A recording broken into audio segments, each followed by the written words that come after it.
Jonathan Lemire, I want to ask you two pointed questions. If Donald Trump's goal is to be reelected and he views economic strength and the vibrance of our economy essential to that, why not look at the South Korean model or the Chinese model where people were tested, people were asked to leave their family home if they were sick? I mean, why not be more hawkish on some of the things that could help him achieve his political goals?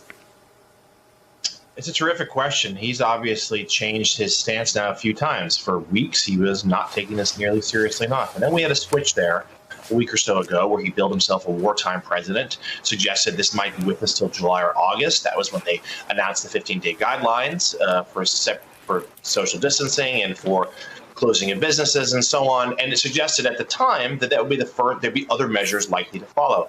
And instead, we've seen it change the last few days. And it is born out of the president and some senior advisors around him believing that some of these measures are too harsh and that therefore they need to ease up, at least in certain portions of the countries. And that's what we're seem to be heading towards, is that certain areas, some of these big coastal cities, the New Yorks, Los Angeles, parts of the Bay Area, Seattle, and Washington State will be still isolated. New York, at least for the time being, with the strictest measures. And they want the rest of the country, at least portions of it, to start coming back because they've made that calculation. And there's no question. In fact, just a few minutes ago, the president tweeted and said that he believes that it's just the media who is calling for the country to remain shuttered because they're hoping to damage his reelection hopes. There you have it. He just spelled it out for us. There's his attempts at being reelected, his interest in being reelected is fueling a lot of these decisions right now. It's about politics far more than public health. Is there any reporting that suggests he has any connection or affinity for the city he called home for so many years?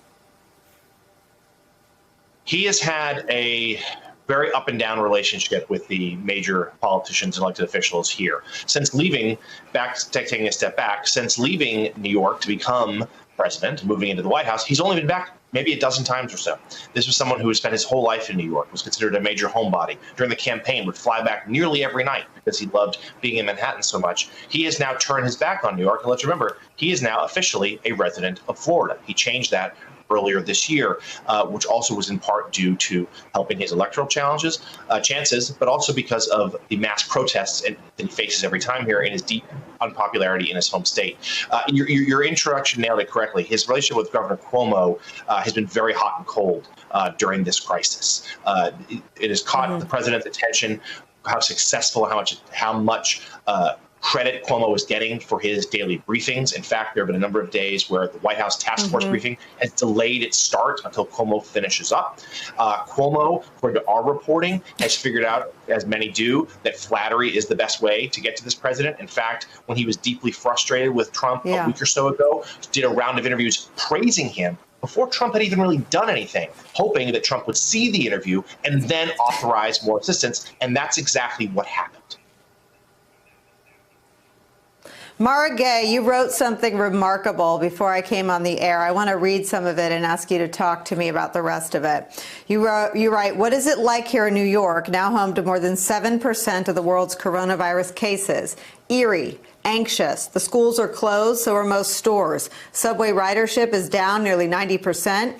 Doctors warn that our hospitals are running out of ventilators and medical supplies and are on the brink of disaster. Every day, we learn that someone else we know is sick. Tuesday, I read that Crystal Cadet, a young paramedic I interviewed months ago, was fighting for her life.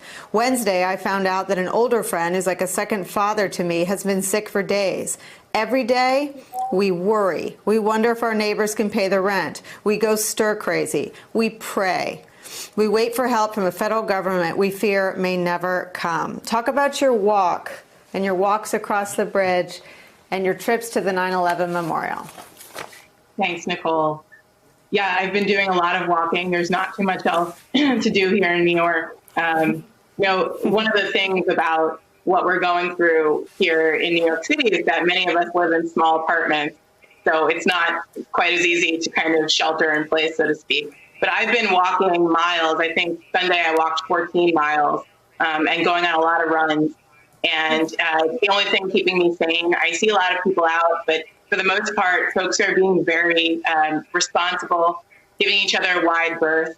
And I think it's just important because ultimately, New York is suffering because of its density right now in a public health sense, but that's also what makes us who we are. We like living close to our neighbors. We like talking to the bodega owner on the corner. And I think that's part of what makes New York so special. So it's extremely painful to see the city on its knees like this. Margaret, you also have covered Governor Cuomo for a long time. Give me some straight talk about his evolution and really rising to the moment in the view of most New Yorkers. So I think that the governor has, for the most part, done a very good job.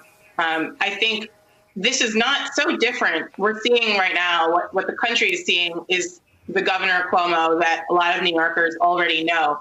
I mean, I think there's a huge benefit to electing public servants who see their job not just as politicians, but again, as public servants. Governor Cuomo is somebody who has plenty of flaws, but understands how to move the levers of government.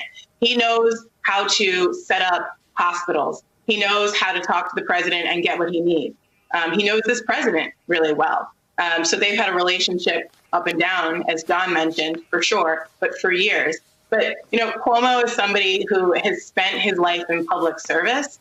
And I think that gets lost here. I think there's been so much focus on outsiders coming into government, and there's value in that as well. But government is actually an art, and public service is important. And politicians aren't just there for the good times, right? To kind of cheer us on.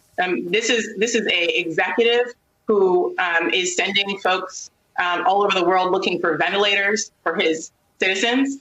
And I think he really understands what's at stake, and he's taking it with a level of moral seriousness that you would expect to see and hope to see, frankly, from the White House.